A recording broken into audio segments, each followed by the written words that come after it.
been due process to go through. In fact, the only thing that is keeping El-Rufai out now is because he's a politician and he's a politically exposed person. That's the only thing, and that he plays a big role in the opposition.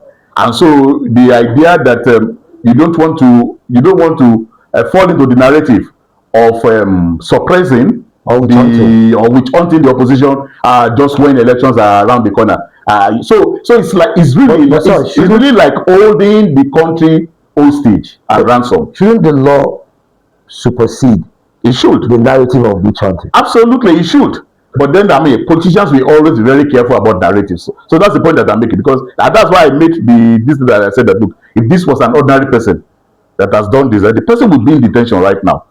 We would probably have been even brought to court for the first appearance in court in front of it. But people of this level who abuse their leverage, who abuse their exposure, who abuse their authority, are the ones who are actually undermining the state, the institutions of the state. And that's why I've said elsewhere, there's a problem of hacking the security architecture's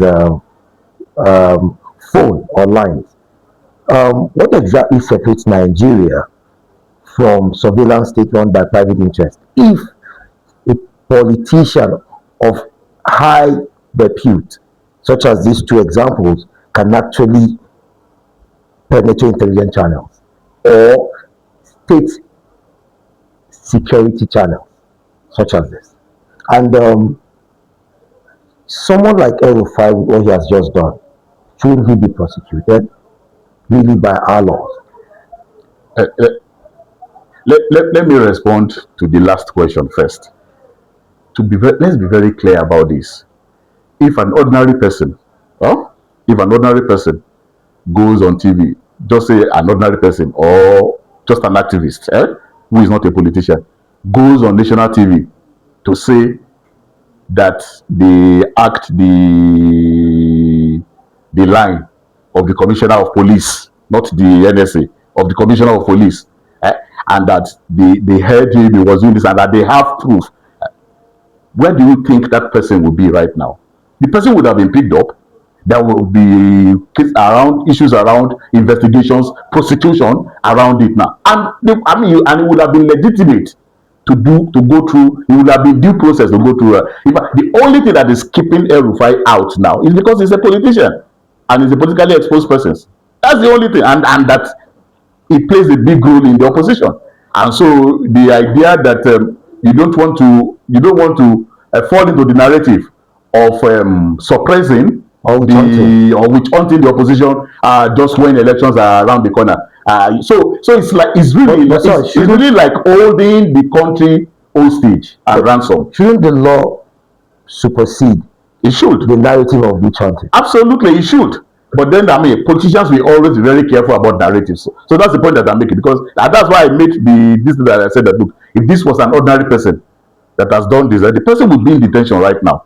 We would probably have been even brought to court for the first appearance in court in front of it. But people of this level who abuse their leverage, who abuse their exposure, who abuse their authority, are the ones who are actually undermining the state, the institutions of the state. And that's why I've said elsewhere, particularly when we talk in civil society and even with the media, when we talk about Nigeria's election and the rest of that. And I said, look, the biggest risk to Nigeria's elections is not the Electoral Act, it's not the electoral law, it's not the Constitution, it's not the electoral management body.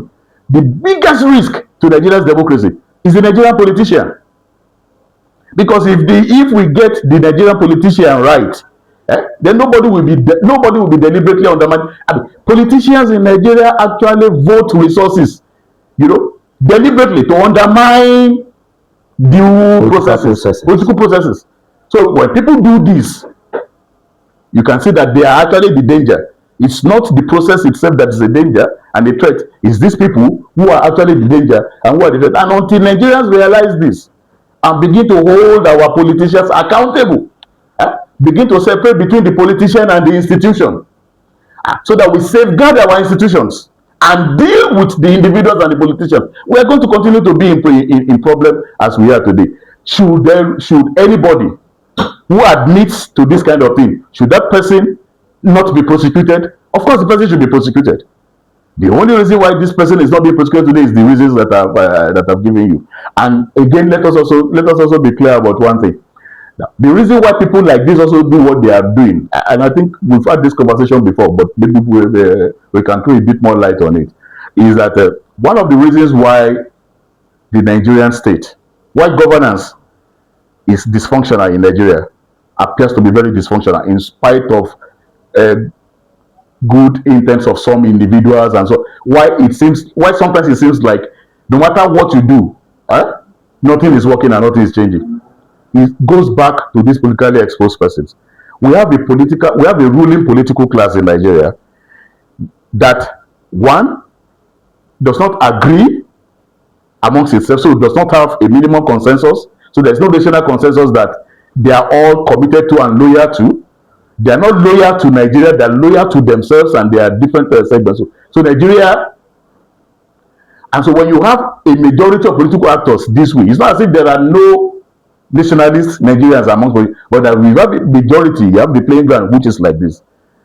Now, what they also do is that every political actor, okay, give somebody, even if it is a politically appointed position, not even that you have won. Every politically exposed person who is a political office holder, you know what they try to do? They try to convert that aspect of the state that they control.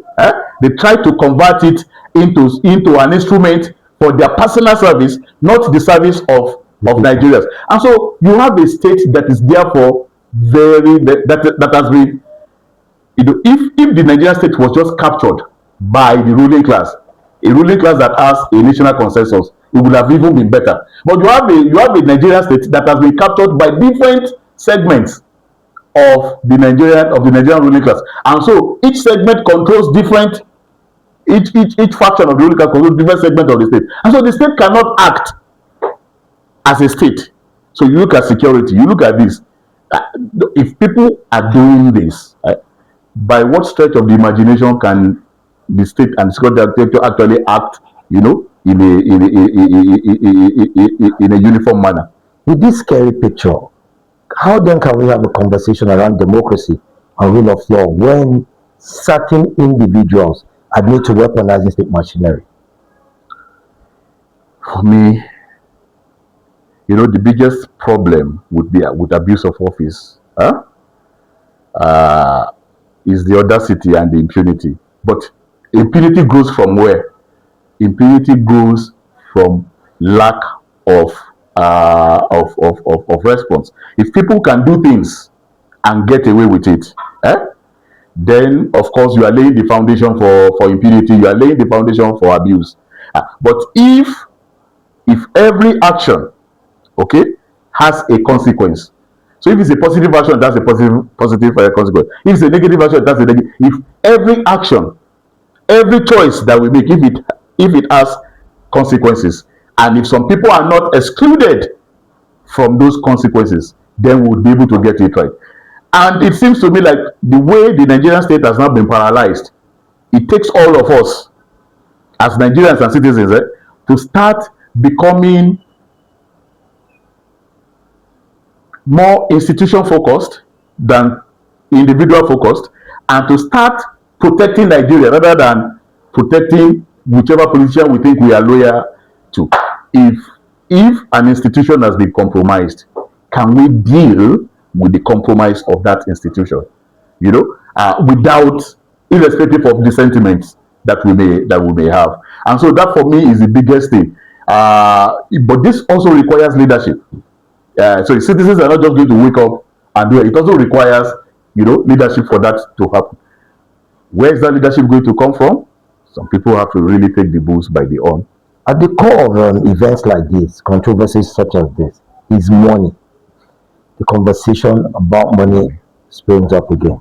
Does this episode, just like the server conversation, the last election, last two elections, does this episode reinforce the belief that wealth in Nigeria doesn't just buy comfort, that it buys institutions? I think I think the I think I think the it's the other way around. I think the Nigeria's ruling elite are interested in taking over institutions because it enables them to accumulate and protect wealth, ill-gotten wealth. So the institutions, that's why they weaponize and instrumentalize the institutions for their own personal gain because that's how they make that's how they make ends meet. That's how they make their wealth. That's how and protect the wealth. So if you acquire wealth illegally, okay, then you also need to be able to protect it.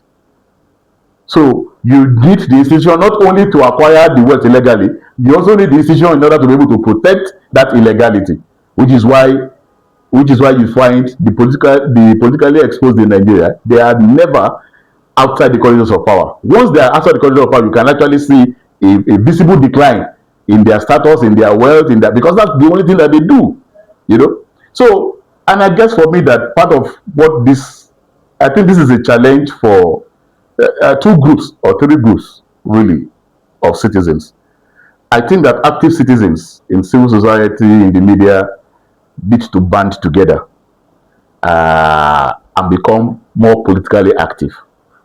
I think that business people, particularly those who, of course, I mean, they may have benefited from patronage from politics, but are actually business people and invested people. I think it's high time they also become very interested in politics so that they can sanitize politics, so that even their own wealth that they are actually making in more legitimate ways can actually be safeguarded. Because otherwise, these people who are making illegal wealth would simply crash everything for them. And then the third level of people that I think also needs to be able to do this after citizens and after the business people. I think that it is also high time that workers, organized workers, should become first workers as workers should become conscious of their role as citizens, of the fact that everything that pertains to their working conditions is actually determined in the political arena, the governance, and so to become politically conscious in their own interest. Because right now, it's not as if workers are not politically active, but they are active in the interest of other people, not in their own interest. Because if they were organized politically, they organized in their own interest, then even when they are supporting people, they will be bargaining. They would have a platform.